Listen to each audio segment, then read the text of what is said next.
Welcome back to the cross-country action from the HSBC FEI European Eventing Championships in beautiful Fontainebleau, south of Paris. And the next we see on the course, the very next to go after Michael Jung, is Nicola Wilson on opposition buzz. And Mike, the rookie for the British team, also going first.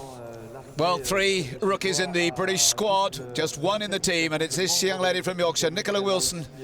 This is a combination that have impressed across country at all the biggies, Kentucky, Badminton, Burley, and she's in the squad to set Britain up with a cracking round inside the time. Exactly the instructions team manager Yogi Breisner has given this girl, and it won't worry her, because they love to go apace, and opposition buzz is very strong indeed. Half hangs left, but Nicola keeps straight as possible, and look at the pace they're setting.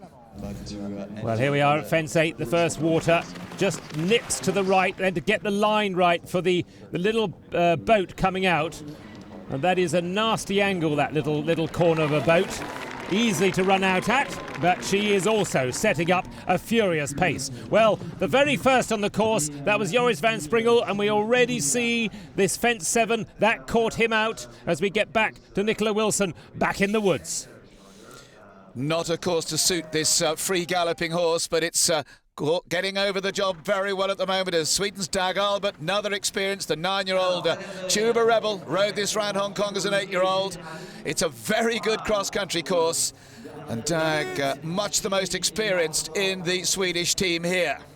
Yes, he got them off to a good and steady start. So back with Nicola Wilson now at this fence 22. How will she get on with this big log pile in and then 3 forward strides to the corner, and she flew it, and look at the time, Mike. Yep, she's inside. It can be either 3 strides or 4 there, but not surprisingly opposition buzz through on 3 as Sasha Louise Pember for Ireland, I've been done, runs out at the first of those 2 hedges across the road.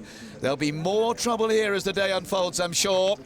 And that'll be disappointing because this is a great cross-country combination. Yes, been a little bit surprising that, because he is a good horse across the country, but Nicola is flying, and I'm not sure how much control she had there.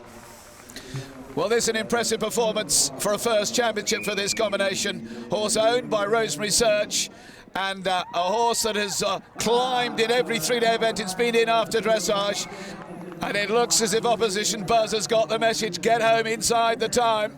And I wouldn't think Nicola has got too much to say in this, because he does look very strong, even as he is now just 1 fence from home.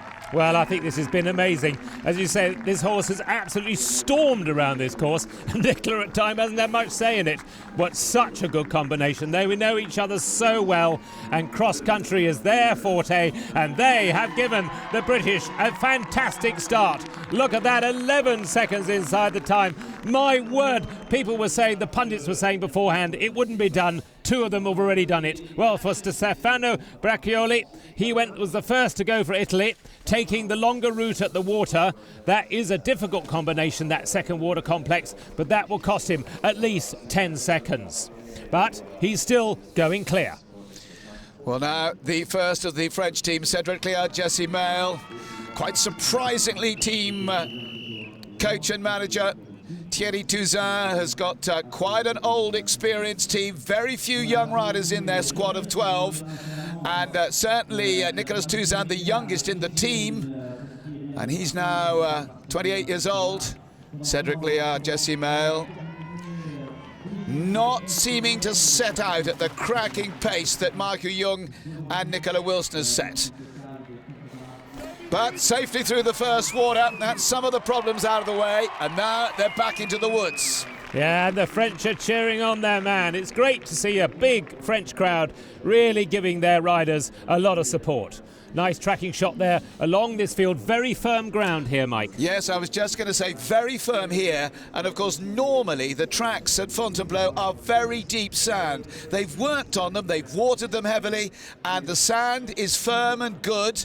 Whether it'll get dry. And there is Thierry Touzin and Nicolas. Yeah, watching their man go round, as Mike said earlier, he's not set up the relentless gallop that Michael Jung and Nicola Wilson have. He's going safely, but he's probably just that gear slower. So as Cedric disappears into the woods, we see Pascal Leroy, Glenbernard Dulou coming to the second element of 22, and he finds it a test too much. A really difficult accuracy test that will catch out plenty as the day goes on. Thierry Touzin on the left, the worried team trainer, because he's seen one of his men have a problem on the course. First man then for the French team, Cedric Léa, at the step up, and he lands rather flat-footed and doesn't make the best of efforts at the hedge. Meanwhile, here now is Karen Florent-Lagouag at the third last. Oh, and a terrible approach and a crashing fall, a rotational fall. Well, thank goodness he was wearing a modern body protector which inflates on landing, and it saved him from serious injury. Thank goodness for modern technology. Cedric Léa at the last ward of France will be glad to have their first home, and there is Karen Florent, none the worst, but that was a real rider error. Riders have got to take their own responsibility in this safety as well as everybody else. Well, here is Cedric Léa at that fence and making a much better job of it, beautifully over there. And now it's a question of the clock. How much time has he lost? How far over the optimum time of 10:27 will he be? Because clearly he's going to have time penalties. The interesting for me here, Jamie, is that he hasn't rushed. He's made it comfortably, and that will be the difference. What we saw from Michael Jung and Nicola Wilson. Thierry knows that. He hasn't pushed it, and I think we'll find he'll be quite a few seconds down.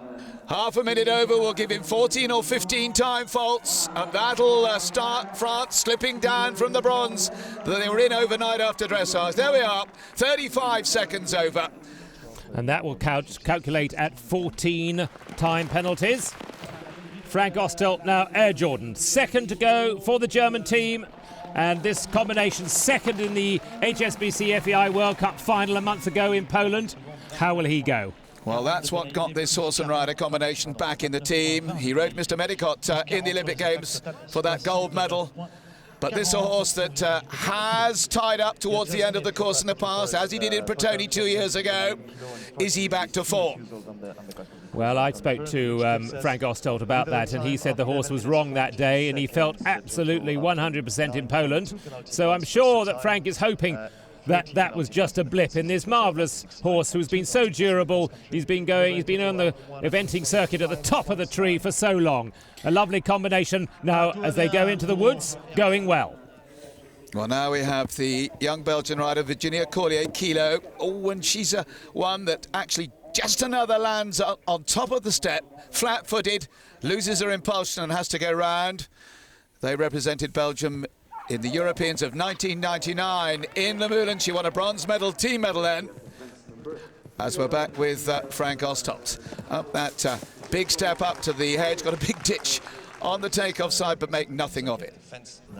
Nicholas Lindback, Mr. Pooh, is the second team member for Sweden. That was a bit hairy, and then of course he lost his line, then he couldn't get his line left-handed to the fourth element, so now he's trying not to cross his tracks. This is quite difficult. He must not cross his tracks, Mike, but I think he's done a good job. I think he probably will get away with that. Very much as Ollie Townend said, there are plenty of places that just half an error will end in jumping penalties. We're back with Frank Ostelt up that step, and he jumps it quite carefully. He's not going fast enough at this point in time.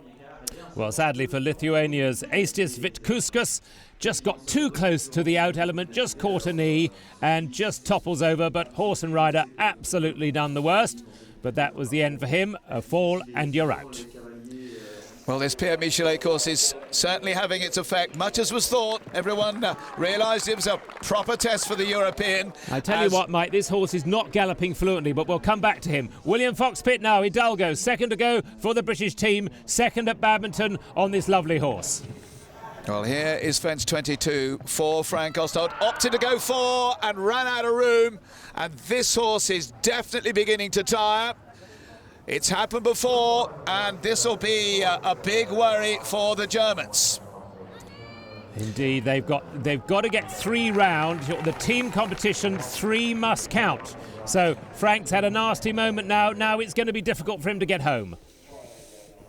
So William Foxpitt at the far end of the course, and he's ridden that as well as anybody, because it looks like a brush as you come to that bank, but then the horse is the last minute. See the fact, there we go, Mike, my yes, word. It is Frank Ostald and Air Jordan. They have stopped at the first element into the water, goes to and has a second, and he's out. Yeah, Germany. Once he goes like that, he says no, and that is Germany without one of their team members.